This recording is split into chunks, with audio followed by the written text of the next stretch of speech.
Oui, c'est Keita. Je pense qu'à cette allure, le Premier ministre doit imiter le général, le président de la transition, c'est-à-dire en refusant parfois de parler.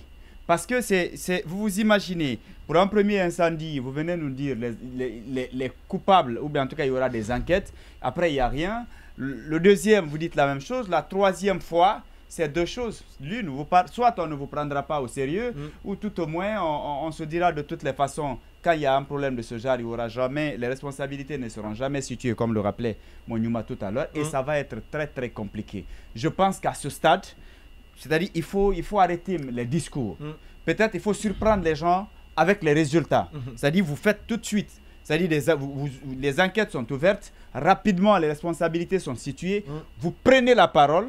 Et la prochaine fois, quand vous annoncez des enquêtes, on peut vous croire. Sinon, à cette allure, ça devient très compliqué. Et puis, il y a une chose que j'ai trouvée dramatique. Allez-y. C'est par rapport à la diffusion du reportage sur cet incendie-là. Cet extrait-là n'est pas passé.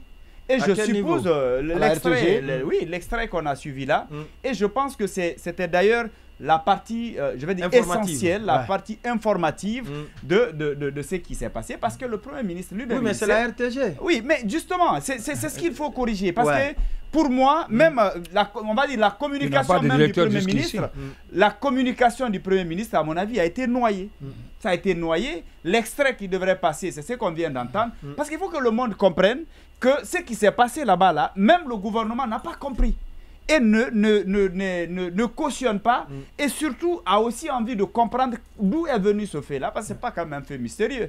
Qui a mis ça et pour quel motif? Et après, il y a les spéculations qui vont très loin, et on est en train même de parler maintenant de cette question liée comment ça s'appelle, au compteur prépayé. Parce qu'on est en train même d'insinuer qu'il y a derrière un vrai problème. C'est comme si c'est fait pour masquer quelque chose ou pour ouvrir quelque chose. Ça veut dire qu'il y a déjà un sérieux problème qu'il faut corriger. Et l'autre chose, c'est qu'il a évoqué... Oui, parce qu'on m'apprend que la partie où se trouve quand même le stock important de ces compteurs à prépaiement, c'est l'endroit qui a pris feu. Justement. Et c'est là il est important de situer les responsabilités. Ça, parce que l'EDG est toujours au cœur, si vous voulez, au cœur des polémiques. Quand il y a des choses comme ça, il faut que les choses soient situées. Il ne faut pas aussi orienter vers le sabotage. Le sabotage...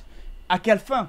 Je pense que ce n'est même pas une question de sabotage qu'il faut mettre en avant. Ce qu'il faut se dire, soit c'est fait à dessein, parce qu'on ne veut pas que la comptabilité peut-être soit faite sur un certain nombre de trucs, ou on n'a pas envie qu'on ait des chiffres réels de ce qu'on a en place. En tout cas, ça peut pas. C'est vraiment quelque chose qu'il faut essayer d'éclaircir. Il faut, pour une fois, que les enquêtes soient ouvertes et refermé, que les responsabilités soient situées et que l'on puisse... Mais je pense qu'il faut poser les vrais diagnostics. Même les infrastructures que EDG dispose dont dispose EDG en ce moment, je crois qu'il faut les questionner, il faut chercher vraiment à voir tout ça. Il faut poser la problématique sur EDG elle-même. À ce stade, je pense que c'est devenu un cancer pour cette transition-là. Et si on ne fait pas attention, ce cancer-là, c'est-à-dire va créer une situation, va s'étendre sur des aspects qui seront difficiles à maîtriser. Ça, c'est vraiment un fait. D'accord.